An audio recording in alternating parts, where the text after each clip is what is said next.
My mom is a convicted murderer, but she didn't kill anyone. I'm one of the kids in America who didn't have a mom because of the felony murder rule. When I first heard the story and heard about the felony murder rule, I was shocked, aghast. These women are in prison for a crime that they didn't commit. They never pulled the trigger, and yet they're the ones serving the sentence. The legal system is set up to take mom away from their kids. This is a way to connect us back to our humanity. Sometimes the legal system just gets it wrong. Today we are hoping that the judge rules in our favor and just brings my mom home today. And all of this can be over with.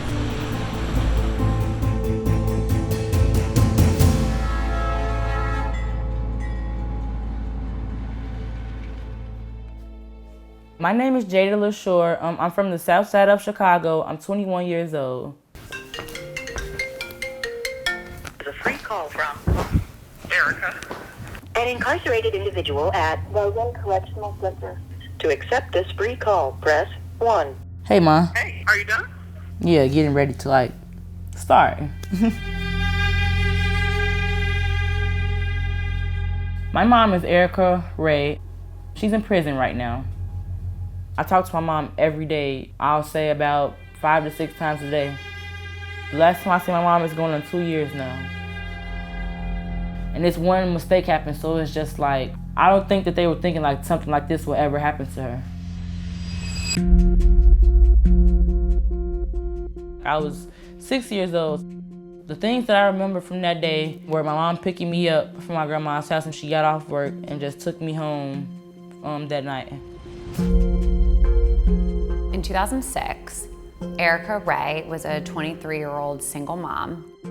She was working in a chain restaurant where her boss allegedly harassed her.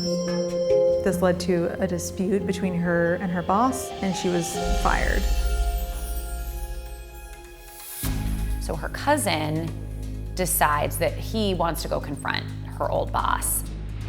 So Erika drives him and some friends to the restaurant where they confront the boss. Erika drove them there. She waited in the car while they went in. Unbeknownst to her, one of the guys had a gun. They pulled it on her boss. And he dies. Erika ends up being charged in that murder. During the arrest, Erika's cousin actually testified that there was some money stolen from the restaurant, and that turned out not to be true, but it did escalate the crime to a robbery, and that meant that the felony murder rule could come into play.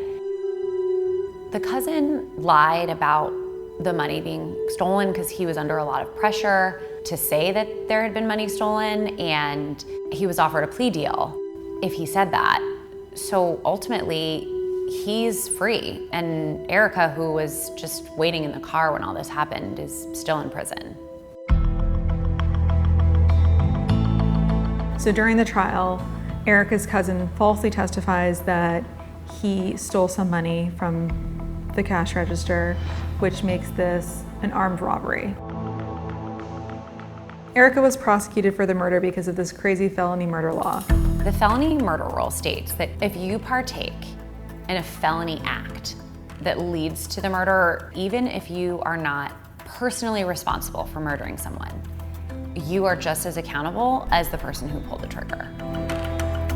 It's important for Marie Claire to cover these stories because so many times these are the stories of women who haven't been heard by the public before.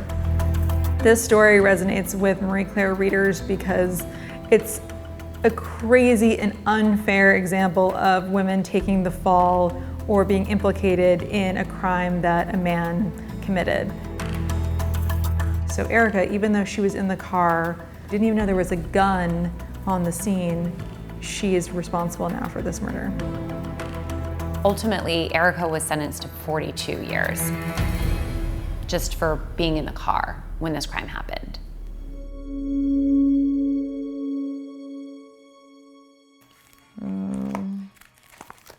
This here is a picture of my mom when I was a baby. You never know what's gonna happen in the future, so I feel like memories are so important. This right here is the first day I ever went down to the prison to see my mom. And I probably was I was 8 or 9. I had a very good childhood with my mom. My mom was very outgoing. There was nothing that she couldn't do. She was on her way to getting her degree. Like, she was a very smart woman. I miss my mom all the time. It's not a moment I don't wish she wouldn't have been here. It was stressful not to have her. When she comes home, like, we're gonna be like so happy together, like, because it's been like 15 years. The last time my mom was at home, I was like a kid, a baby, so it's like gonna be like so much different.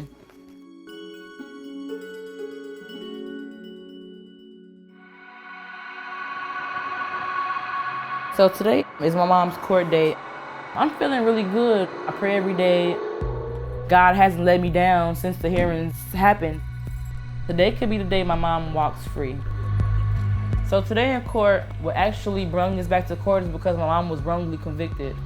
The lawyer today is coming to let the judge know that there was no robbery and the armed robbery will be taken from her conviction, which means it will lower her sentence time.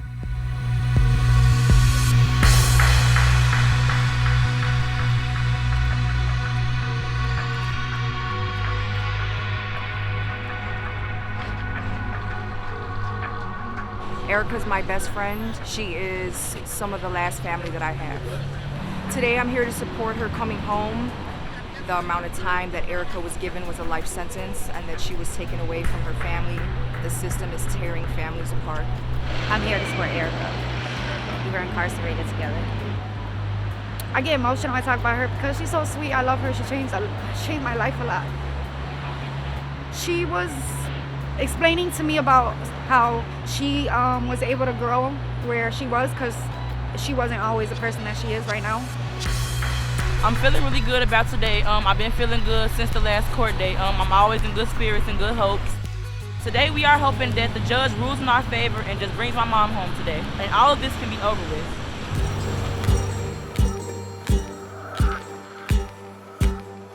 I just want to say thank you to everybody that supported. My daughter Jada, like Jada, I see you, and like we appreciate you guys supporting us because like this is a way to connect us back to our humanity. Like sometimes in this place that like this incarceration strips you of that.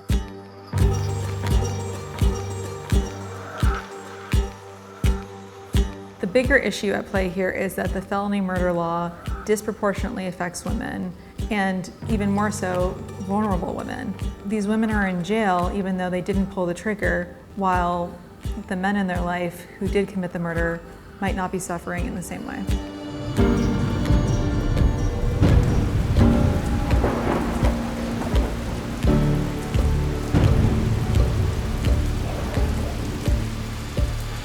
Tell me what happened. I don't really want to talk. It's just continued until December 1st for the judge to make his final ruling. Ain't nobody's going to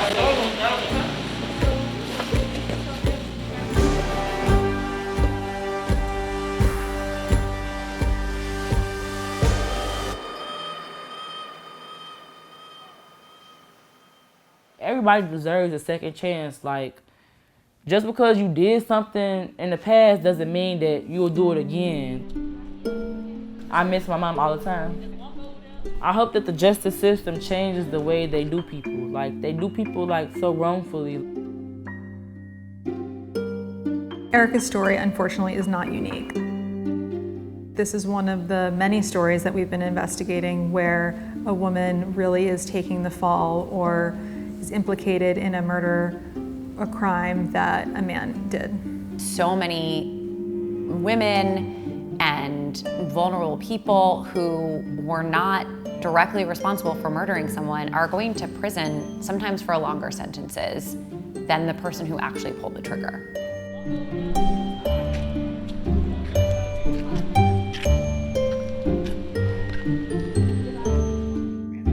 I'll give you a call back tonight between 8:30 and 9:30, okay? Okay, well, I love you. All right, love you too. All right. All right. All right.